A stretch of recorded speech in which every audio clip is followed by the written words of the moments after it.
My happiness is augmented with yours. In your sufferings I participate. Our country is the world. Our countrymen are all mankind. No compromise with slavery. Liberty for each, for all, forever. Man above all institutions. The supremacy of God over the whole earth.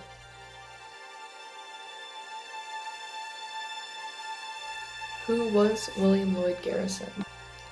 Abolitionist, journalist, father, and husband, Garrison was a man with strong beliefs that could not be swayed by any man. He affected the abolition movement through journalism and radical anti-slavery organizations that helped him become one of the most remembered men of the abolition movement. To better understand the hows and whys of Garrison's contributions to the freeing of slaves in America, it is best to start from the beginning of his life.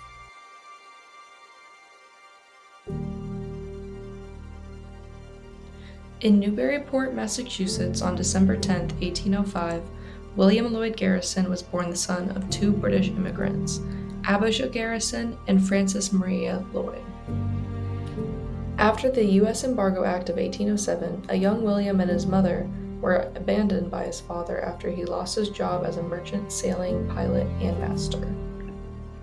With his father out of the picture, William started selling lemonade and candy to provide for himself and his mother starting at age 11. Along with supporting the family, William also had to educate himself and begun working as an apprentice for various newspapers.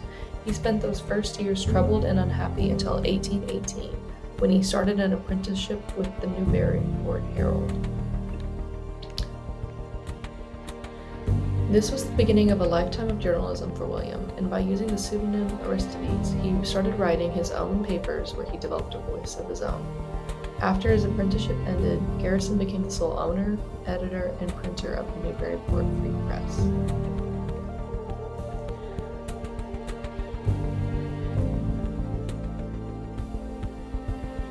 He became involved in the anti-slavery movement in the 1820s. His mother later died in 1823 when Lloyd was 18 years of age. In 1828, at the age of 20, he was appointed editor of the National Philanthropist in Boston, Massachusetts, the first American journal to promote legally mandated temperance. Transitioning into the middle of his life, at 25, Garrison joined the anti-slavery movement because of Presbyterian Reverend John Rankin's book, Letters on Slavery.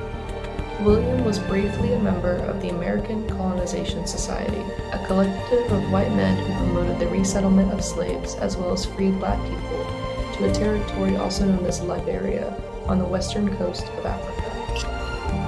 William was briefly a member of the American Colonization Society, a collective of white men who promoted the resettlement of slaves as well as freed black people to a territory also. Garrison's newspaper, The Liberator, was established on January 1st, 1831. He also co-founded the American Anti-Slavery Society in 1833. Garrison's newspaper, The Liberator, was established on January 1st, 1831. He also In 1834, he married Helen Eliza Benson, the father of an abolitionist merchant. They had 7 children in total, and 2 passed away as children. In 1834, Garrison always struggled with threats and bounties from those who opposed him in the South due to how radical his position on abolition was. A collective of several thousand men in the year 1835 waited outside of one of Garrison's anti-slavery organization meetings so they could tar and feather him. The mayor at the time, Theodore Lyman, although an anti-abolitionist, urged him to escape out of the back window, but Garrison ultimately failed in escaping the angry mob. A rope was tied around Garrison's waist, and he was tugged down a ladder to where the mob attacked him. Garrison always struggled with threats and bounties from those who opposed him in the South due to how radical his position on abolition was. A collective of several thousand men in the year 8. Mayor Lyman had to house him in jail to escape death by the mob. In another instance, gallows had been put in place in front of Garrison's house with a noose meant for him and another abolitionist named George Thompson, where they were burned in effigy. A few years later, in September of 1838, former slave Frederick Douglass traveled to Nantucket to hear the publisher of Boston's abolitionist newspaper, William Lloyd Garrison, speak. After hearing Douglass tell his story, Garrison realized he had found the man he had been looking for. In 1840, Garrison also showed support for women who spoke out against slavery. For example, Angelina and Sarah Grimke, who he published their letters in his newspaper. Garrison's support for women's suffrage caused other abolitionists to start their own organizations that did not admit women. In 1849, Garrison was a part of a major trial in Boston against a man named Washington Good, who, despite Garrison's effort, was still hanged for murder based on only circumstantial evidence. William Lloyd Garrison said, "Let it not be said that the last man Massachusetts bore to hang was a colored man." On July 4, 1854, Garrison publicly burnt a copy of the Constitution in protest of the abolition movement. After years of collaboration between the two, Garrison and Douglas had a falling out due to Douglas not sharing the same opinions as Garrison on abolition, which made Garrison feel insecure.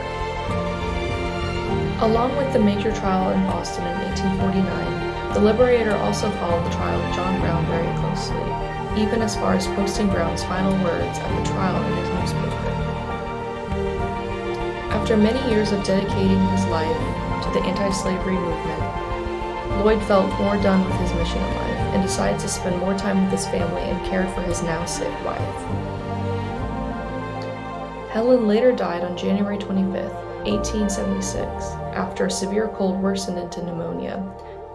William, sick with grief and confined to his bedroom with a fever and severe bronchitis, was unable to join the funeral service. William also began to attend spiritualist circles in the hopes of communicating with Helen. After the end of the Civil War in 1865, Garrison published his last issue of the Liberator. Around 1879, Garrison moves to New York to live with his daughter Fanny's family due to his kidney disease. Around 1879, Garrison moves to New York to live with his daughter Fanny's family due to his kidney disease. He later dies of the disease on May 24, 1879. He is buried in the Forest Hill Cemetery in Boston's Jamaica Plain neighborhood alongside his wife Helen. He later dies of the disease. Then employed as a United States Marshal, former friend Frederick Douglass spoke in memory of Garrison at a memorial service in a church in Washington, D.C., saying, "It was the glory of this man that we could stand alone with the truth and calmly await the result." Now that the story of William Garrison has been told, it's time to look into the why. William Lloyd Garrison's actions were driven by his strong moral and religious beliefs that slavery was a grave sin against both humanity and God. This conviction led him to advocate for immediate emancipation, distinguishing him from more moderate abolitionists who favored a gradual approach.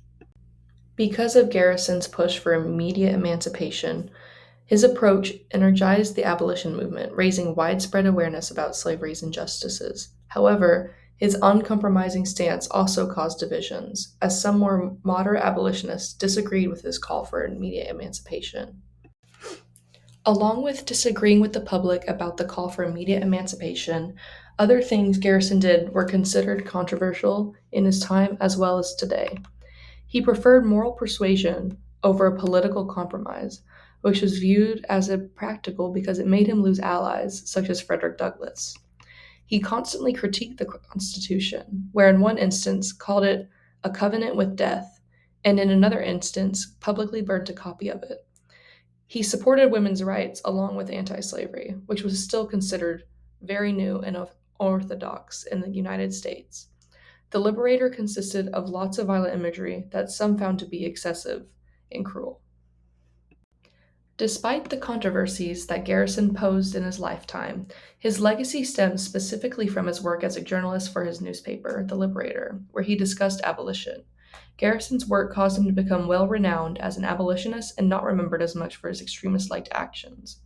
He has been memorialized in Boston, where he spent most of his life, and inducted into the National Abolition Hall of Fame. In summary, Garrison's contributions to the abolition movement had a mixture of positive and negative effects due to his radical manner. Despite his thorough efforts towards freeing slaves, he still caused much unrest and division between the North and the South. At a women's suffrage meeting in 1873, Garrison summed up his life's work. "I am still for immediate, unconditional, everlasting emancipation from oppression of everyone on the face of the earth."